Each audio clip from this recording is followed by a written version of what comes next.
व्यक्ति यह कहता है कि जब घूमे वो मूड बेवफा तब तू कत्ल करावेगी, तो यह कथन व्यवहारिक नहीं है, क्योंकि प्रत्येक व्यक्ति को प्राण एवं दैहिक स्वतंत्रता का अधिकार आर्टिकल 21 में दिया गया है।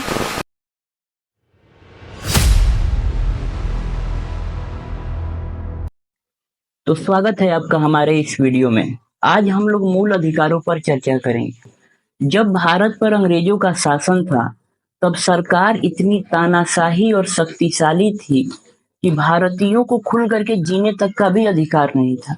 अंग्रेजी सरकार भारतीयों पर जुल्म और बर्बरियत की हद कर चुकी थी और भारतीयों का कठोरता पूर्वक दमन कर रही थी। इन्हीं सब समस्याओं को देखते हुए संविधान निर्माताओं को यह एहसास हुआ कि नागरिकों के कुछ मूल अधिकार होने चाहिए जिन्हें राज्य उनको छीन न सके।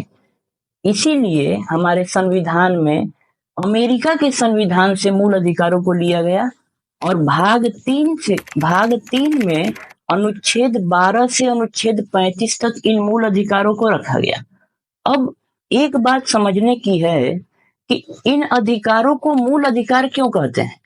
तो इन अधिकारों को मूल अधिकार इसीलिए कहा जाता है क्योंकि इन्हें संविधान में एक प्रमुख स्थान प्राप्त है और सामान्य परिस्थितियों में राज्य नागरिकों को इन अधिकारों से वंचित नहीं कर सकता है।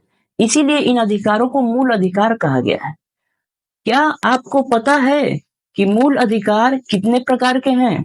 तो हमारे संविधान में वर्तमान में 6 प्रकार के मूल अधिकारों का उल्लेख मिलता है, जिसमें से पहला अधिकार है समानता का अधिकार, जिसका वर्णन अनुच्छेद 14 से अनुच्छेद 18 तक किया गया है। दूसरा मूल अधिकार है स्वतंत्रता का अधिकार, जिसका वर्णन अनुच्छेद 19 से अनुच्छेद 22 तक किया गया है। इसके बाद संविधान में शोषण के विरुद्ध अधिकार का वर्णन किया गया है, जिसकी व्याख्या अनुच्छेद 23 से अनुच्छेद 24 में की गई है। इसके बाद धार्मिक स्वतंत्रता का अधिकार भी एक मूल अधिकार है, जिसकी व्याख्या अनुच्छेद 25 से अनुच्छेद 28 तक की गई है, तथा अल्पसंख्यकों के अधिकार को भी मूल अधिकार में रखा गया है। इसकी व्याख्या अनुच्छेद 29 और अनुच्छेद 30 में की गई है। और अंतिम मूल अधिकार है जो 6ठे नंबर का है, उसे कहते हैं संवैधानिक उपचारों का अधिकार, जिसकी व्याख्या आर्टिकल 32 में की गई है। अब एक प्रश्न यह उठता है कि यदि राज्य नागरिकों को मूल अधिकारों से वंचित करता है, तो नागरिकों के मूल अधिकारों की रक्षा आखिर कौन करेगा? तो इसका उत्तर है सर्वोच्च न्यायालय।